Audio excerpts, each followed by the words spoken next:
అందరికీ మరణాత. Praise the Lord. ఈరోజు దేవుడు మనకు అనుగ్రహిస్తున్న శ్రేష్టమైన వాగ్దానము. రాబోవు దినములలో యాకోబు వేరుపారును, ఇశ్రాయేలు చిగుర్చి పోయును. యెషయా గ్రంథము 27వ అధ్యాయము 6వ వచనము. In days to come Jacob will take root, Israel will bud and blossom and fill all the world with fruit. Joshua chapter 27 verse 6. ఈ రోజుకు గాను కృపగలిగిన దేవుడు మనకు అనుగ్రహించిన వాక్య భాగంను బట్టి ధ్యానించుకుందాము.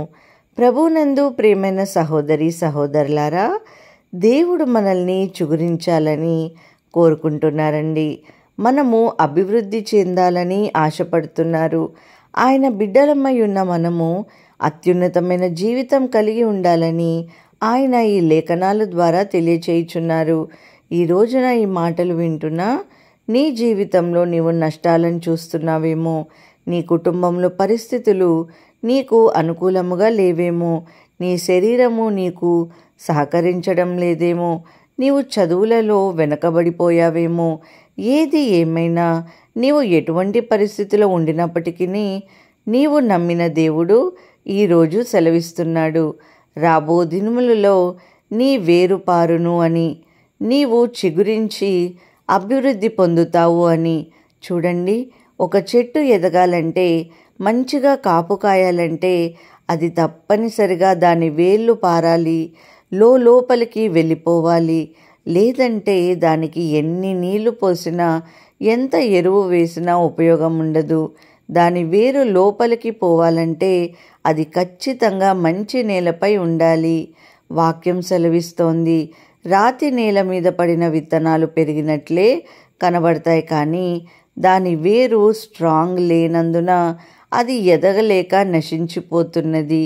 అన్ని పరిస్థితులు ఆ మొక్క లేక చెట్టు తట్టుకోలేదు. ఎక్కువగా ఎండ వచ్చినా, ఎక్కువగా వర్షం వచ్చినా అది ఎదగదు. దానికి కారణం దాని వేరు రాతి బండపై పైన ఉండడం వలన. ఈరోజు నీలో కూడా ఎదగాలని ఆశ ఉండవచ్చు, గొప్పగా జీవించాలని కోరిక నీవు కలిగి ఉండవచ్చు. మంచి కుటుంబం, మంచి జీవితము, ఆర్థిక సమస్యలు, అనారోగ్య సమస్యలు లేనటువంటి జీవితం ఉంటే బాగుంటుంది అని నీవు ప్రయాసపడుతుండొచ్చు. అయినా కానీ నీవు ఎదగలేక పోతున్నావంటే, అయినప్పటికీ నష్టాలను చవిచూస్తున్నావంటే, అశాంతిలో జీవిస్తున్నావంటే దానికి కారణము నీవు రాతి బండపై పెరుగుతున్నావేమో, నీ వేరు లోపలికి పారడం లేదేమో. ఒక్కసారి ఆలోచించు. వాక్యము సెలవిస్తుంది, నీతిమంతులు వేరు చిగుర్చును అని. అవునండి, మనము నీతిమంతులుగా ఉంటే చాలు, ఆటోమేటిక్గా మనము అభివృద్ధి చెందుతాము. నీతిమంతులుగా ఉండడం అంటే యేసుక్రీస్తు వారి రక్తము చేత కడగబడిన ప్రతి ఒక్కరూ నీతిమంతులే. ఈరోజు నీవు ఎటువంటి పాపంలోనైనా జీవిస్తూ ఉండవచ్చు, ఎంతటి ఘోరమైన పాపంలోనైనా నీవు ఉండి ఉండవచ్చు. నీవెటువంటి స్థితిలో ఉన్నా యేసయ్య నీ జీవితాన్ని ఒక అర్థం ఇవ్వగలరండి.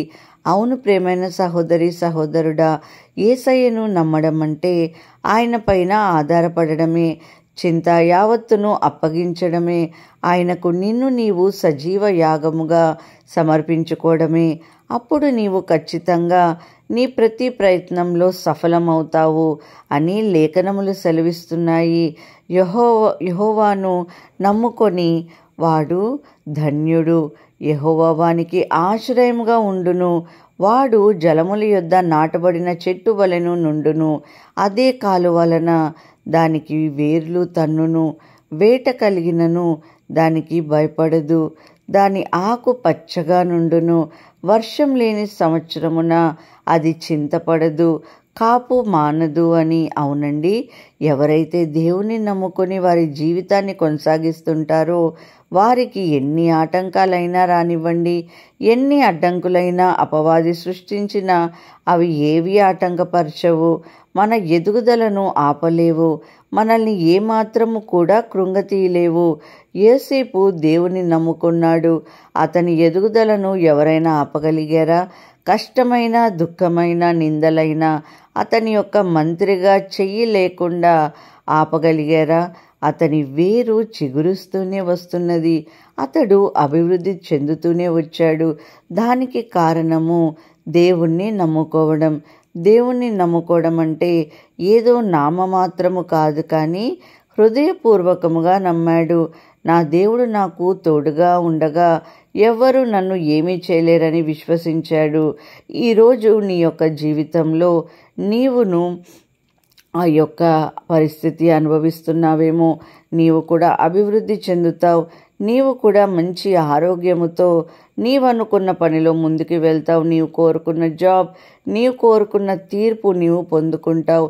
నీవు ఒక వ్యక్తిగా ఒకవేళ రాతి నేలపై పడినప్పటికీ ఆ బండన సైతం చీల్చుకొని లోపలికి వెళ్ళినందున దేవుడు నువ్వు ఏది కోరుకుంటే అది ఇస్తాడు.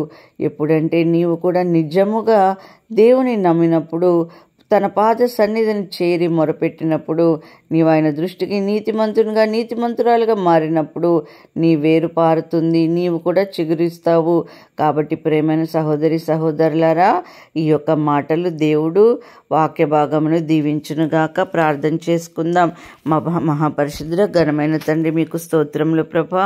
యేసయ్య గొప్ప దేవుడవు తండ్రి, మాకు ఇచ్చిన ఈ వాగ్దానం కొరకు స్తోత్రములు ప్రభా.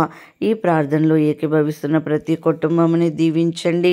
మా యొక్క జీవితమున ప్రభా యేసయ్య వేరు లోపలికి పారి మీకు ఇష్టమైన బిడ్డలుగా, నీతిమంతులుగా జీవించేలాగున మమ్మల్ని దీవించమని యేసు నామములో అడిగి వేడుకొంచున్నాము తండ్రి. ఆమేన్.